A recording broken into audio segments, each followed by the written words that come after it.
बिस्मिल्लाहिर्रहमानिर्रहीम। अस्सलाम वालेकुम। आज हम चैप्टर नंबर 10 स्टार्ट करने जा रहे हैं जिसका नाम है इनपुट एंड आउटपुट नाम है इसका। चलिए जी, पहला टॉपिक है हमारा स्टैंडर्ड इनपुट। स्टैंडर्ड इनपुट क्या होता है कि जब भी हम कीबोर्ड की मदद से की कोई इनपुट देते हैं तो उसको हम स्टैंडर्ड इनपुट कहते हैं। ये इनपुट जो है ये आप प्रोग्राम में need certain input from the user, ये मुख्तलिफ किस्म के हो सकते हैं। अब अगर किसी यूज़र ने कंप्यूटर को इनपुट देना है, यानी इनपुट से मुराद है फॉर एग्जांपल को नंबर देने हैं, कोई अल्फ़ाबेट कंप्यूटर के अंदर इनपुट करने हैं, तो उसके लिए ये वाले फंक्शन जो हैं वो यूज होते हैं। इनको हम कहते हैं इनपुट फंक्शंस कहते हैं। दूसरा हमारे पास होता है स्टैंडर्ड आउटपुट। आउटपुट क्या होता है कि मॉनिटर के ऊपर जो चीज़ आपको डिस्प्ले होती है आउटपुट की सूरत में, उसको हम कहते हैं स्टैंडर्ड आउटपुट।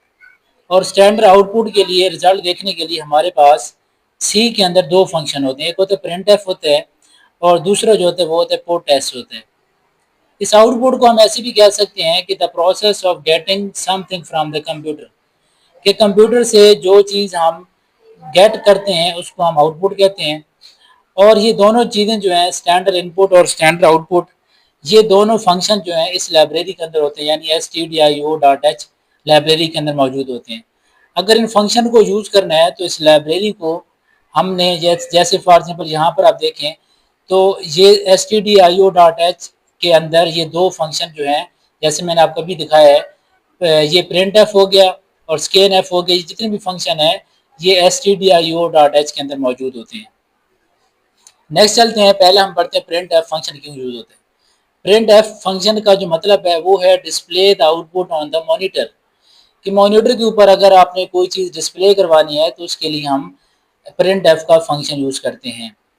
ये क्या क्या चीज़ें हो सकती हैं, ये कोई टेक्स्ट हो सकता है, कांस्टेंट हो सकता है, किसी वेरिएबल की वैल्यू हो सकती है, एक्सप्रेशन हो सकता है। ये सारी चीज़ें हम एक स्पेसिफाइड फॉर्मेट के अंदर मॉनिटर के ऊपर शो कराते हैं, तो उसके लिए हम प्रिंट एफ का फंक्शन यूज करते हैं।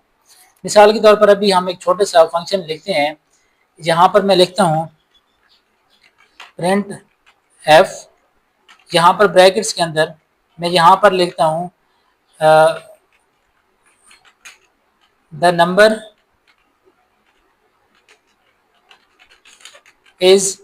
अब ये सबसे पहले ये जो मैंने लिखा था नंबर इज, ये क्या हमारे पास, ये हमारे पास कोई टेक्स्ट है जो हमने डिस्प्ले करवाने जा रहे हैं। यहाँ पर मैं इसको सेमी कॉलन की मदद से क्लोज करूंगा और इसको रन करके चेक करूंगा क्या रिजल्ट आता है हमारे पास। ये देखो, ये द नंबर इज, यानी अब ये प्रिंट फंक्शन ने क्या किया, इस टेक्स्ट को यहाँ पर वो दिखाने के लिए हमारे पास यूज हुए। दूसरा यहाँ पर वो कहते हैं कांस्टेंट।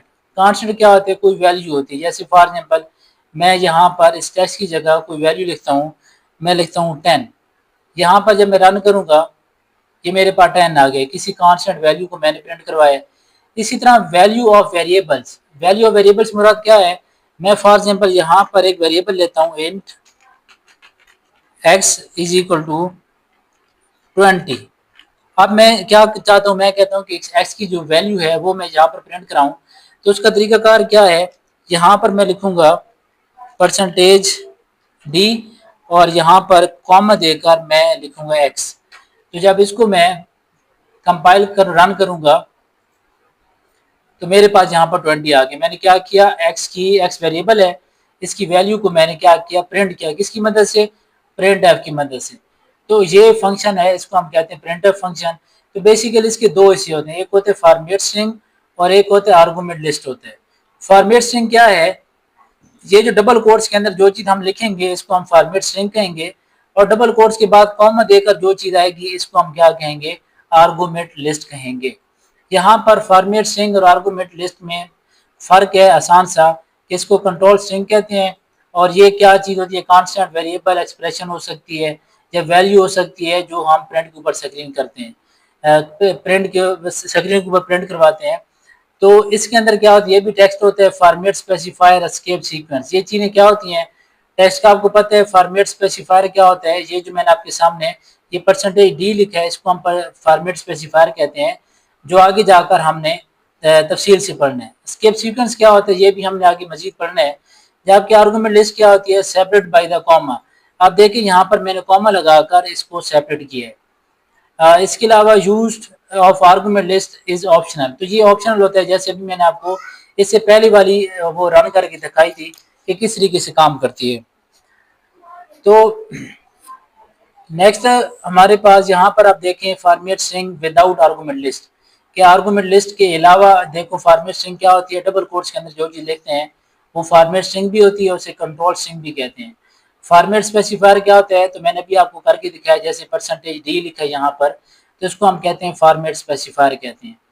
इसी तरह यहाँ पर आप देखो हम एक से ज्यादा आर्गुमेंट भी दे सकते हैं, कॉमा देकर m है g है, ये दोनों है। तो अब यहाँ पर अब थोड़ा सा आपको बताते चलूँ कि फॉर्मेट स्पेसिफायर का मकसद ये होता है।